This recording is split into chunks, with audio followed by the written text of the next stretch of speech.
लोग जाने एहो गीत गए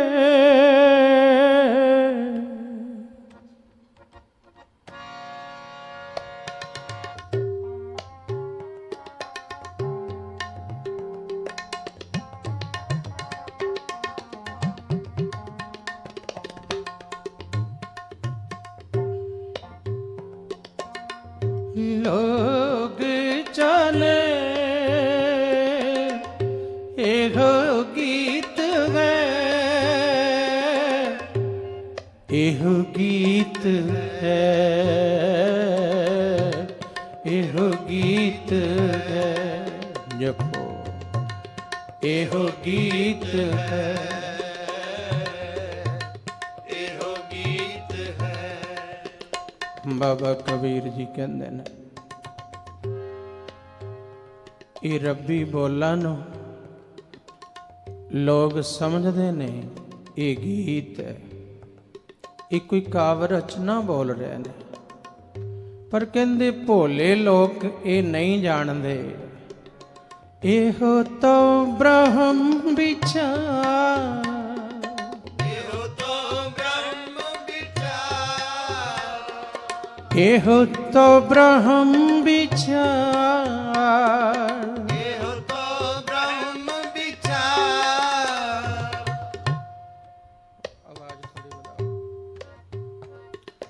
एहो तो ब्रह्म विचार।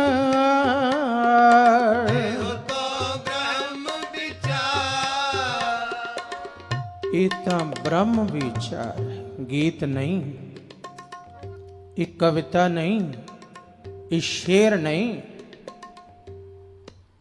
जो काव्य रचना है वो दिमाग दी कला है, आर्ट है। ध्यान देना। अगे अगे हो जाओ, संगत होर भी आ रही। मोहन जी अगे हो जाओ, आगा हो जाओ,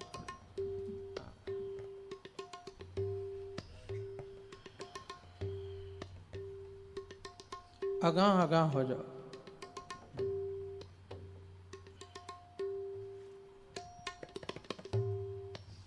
उत्थे मन ले आओ।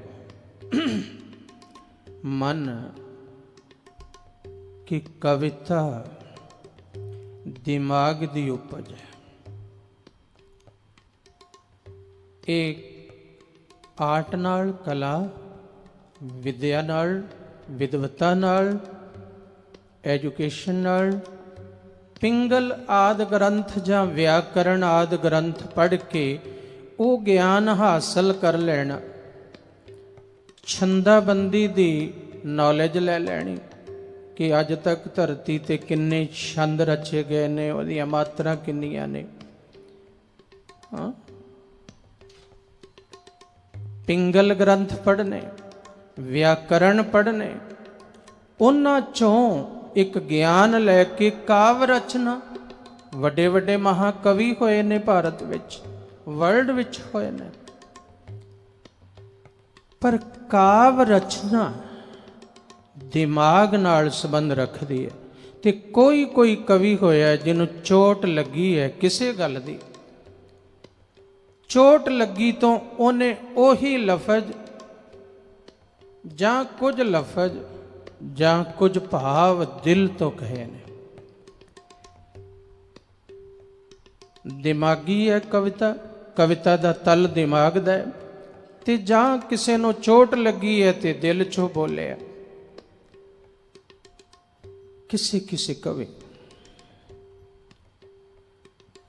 पर ये धुर की बाणी नहीं हो सकती, क्योंकि धुर की बाणी जां ब्रह्म विचार, जो बाबा कबीर जी इस शब्द कह रहे हैं, ब्रह्म विचार, इहदा संबंध ना दिमाग नाल है ते ना दिल नाल है। इहदा संबंध परिपूर्ण आत्मा नाल है।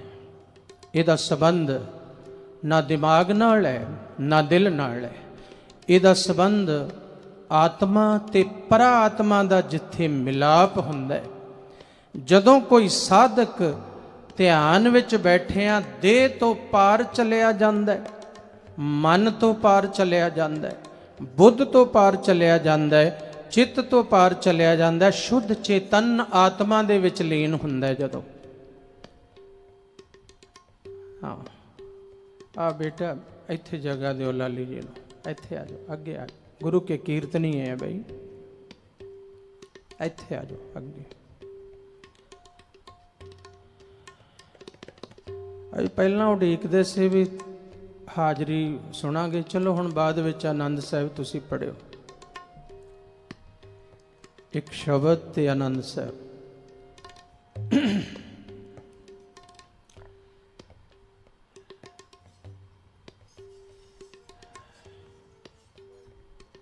दास की कह रहा सी? हाँ जी, हाँ जी,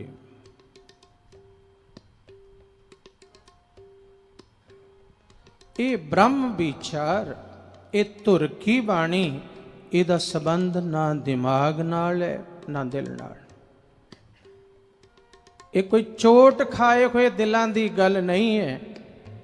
ये ग्रंथ पढ़ के, किसी ग्रंथां दा अध्ययन करके काव्य रचना की विद्वता हासिल कर लैण दा नाम धुर की बाणी नहीं, इहदा विश्लेषण कर लेना। धुर की बाणी है जदों कोई समाधिष्ठान हुंदा है रब दी याद विच, जदों मैं मिटदी मिटदी मिटदी मिटदी तू हो जाती है, जिथे तू मिटदी मिटदी मिटदी मिटदी तू कहण वाला भी नहीं रहिंदा, जिथे शून्य परिपूर्ण निर्गुण ब्रह्म रह जांदा। बस ये जीव ध्यान करदा करदा ब्रह्म विच लीन हो जांदा है।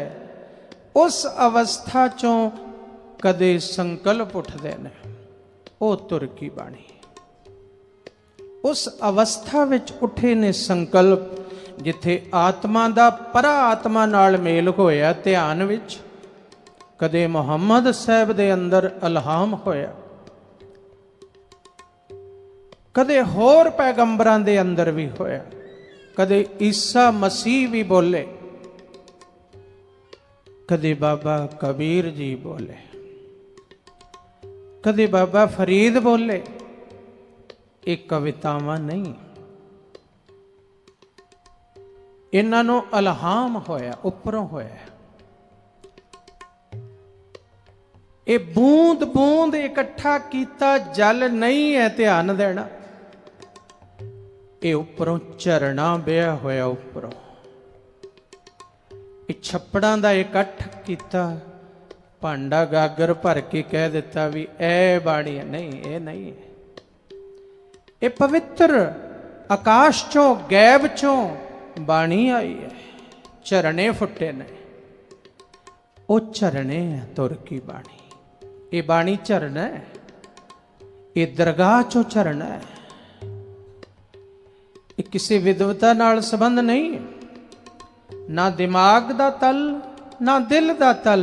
ये तल है आत्मा दा, जिथे सारे मन दे खिंडाओ खत्म हो जाते ने, बुद्धि दियां सियाणपां खत्म हो जांदियां ने, जिथे चित्त दा, जिन्हों मैमोरी सेंटर कहंदे है, याद केंद्र, वो सारा समाप्त हो जाता है। केवल आत्मा, परा आत्मा रह जाता है। उस अवस्था विच बैठिया लखां करोड़ां साधकां विचों किसे एक नूं उत्थे कुछ बचन फुरदे ने। वो इल्हाम है, वो पैगंबरी बचन ने, वो धुर की बाणी है, वो धुर दी बाणी है, वो आत्मा दी बाणी है, वो परा आत्मा दी बाणी है, वो कवितावां नहीं। एक बड़ा सोहना बचन जो पंजवें पातशाह ने आख्या, धुर की बाणी आई तिन। ये बड़ी वड्डी पहचान है इस बात की। कविता किसी दी चिंता नहीं मिटा सकती। ध्यान देना, ये अर्थ वाल ध्यान दिओ। कविता किसी दी चिंता नहीं मिटा सकती, ते कवियां दी चिंता नहीं मिटी। सारे कवियां दा जीवन पढ़ लो, वड्डे कवि दा पढ़ लो, हाँ बहादुर शाह जफर दा देख लो, चिंता विच मर गया। जफर दियां कवितावां ने जिन्हां नूं बहुत वड्डियां कवितावां मनदे ने, गालिब दियां ने, फैज़ दियां ने, इकबाल दियां ने, सारे चिंता विच ने। कोई नरकी जीवन है, कोई शराबां विच डुबिया होया है, कोई घर दियां परेशानियां विच डुबिया होया है। उन्हां दे बचन, उन्हां दी कविता तुहाडी चिंता किवें दूर कर देणगियां।